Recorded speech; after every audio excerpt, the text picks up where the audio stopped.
Hi there, my name is Luke Eddy and I'm from Shreveport, Louisiana. I've prepared 4 monologues for you today. Duke Orsino from Twelfth Night, Mark Antony from Julius Caesar, Benedict from Much Ado About Nothing, and Jack Tanner from Man and Superman. I hope you enjoy them.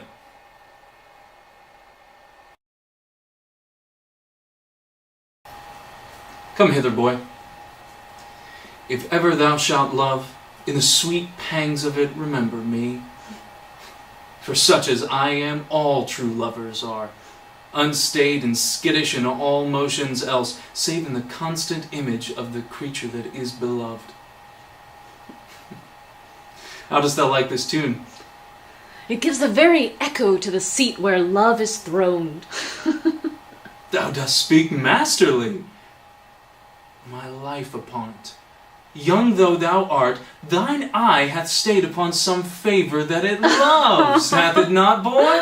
A little, by your favour. Ah, what kind of woman is it? Of your complexion. She is not worth thee, then. What years in faith? About your years, my lord. Too old, by heaven. Let still the woman take an elder than herself. So wears she to him, so sways she level in her husband's heart. For boy, however we do praise ourselves, our fancies are more giddy and unfirm, more longing, wavering, sooner lost and worn than women's are. I think it well, my lord.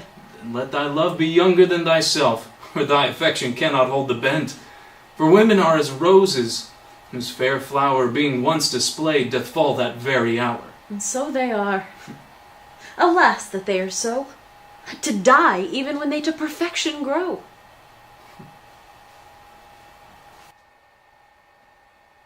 If music be the food of love, play on. Give me excess of it, that surfeiting the appetite may sicken and so die. Let's strain again. It had a dying fall. Oh, it came o'er my ear like that sweet sound that breathes upon a bank of violets, stealing and giving odor. Enough! No more. 'Tis not so sweet now as it was before. Oh, spirit of love, how quick and fresh art thou, that notwithstanding thy capacity receiveth as the sea. Naught enters there of what validity and pitch soe'er, but falls into abatement and low price even in a minute. So full of shapes is fancy, that it alone is high fantastical.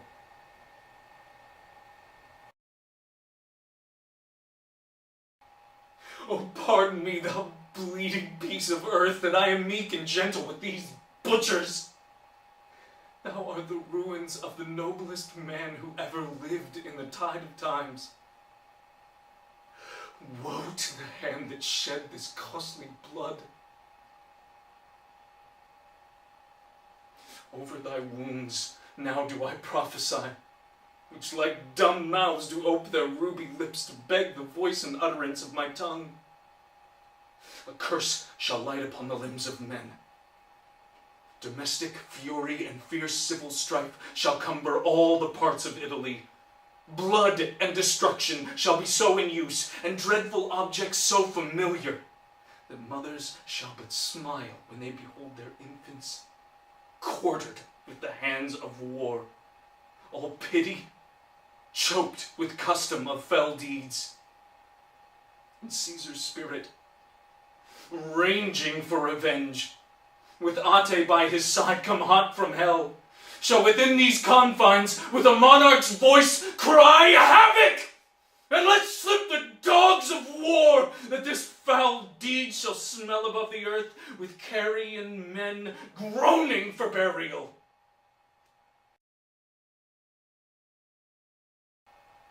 Oh, she misused me past the endurance of a block.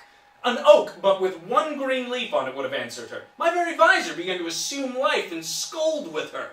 She told me, not thinking I had been myself, that I was the prince's jester, that I was duller than a great thaw, huddling jest upon jest with such impossible conveyance upon me that I stood like a man at a mark with a whole army shooting at me.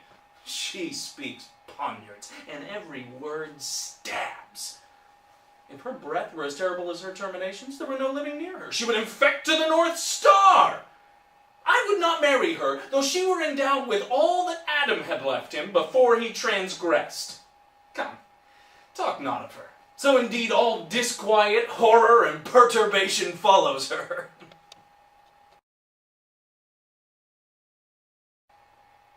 Even then you had acquired, by instinct, that damnable woman's trick of heaping obligations on a man, of placing yourself so entirely and helplessly at his mercy that at last he dare not take another step without running to you for leave. I know a poor wretch whose one desire in life is to run away from his wife. She prevents him by threatening to throw herself in front of the train he leaves her in. That is what all women do. If we try to go somewhere you do not want us to go, there's no law to prevent us. But when we take the first step, your breasts are under our foot as it descends. Your bodies are under our wheels as they start. No woman shall ever enslave me in that way. Thank you so much for your time. Again, my name is Luke Eddy, and I hope to talk to you soon.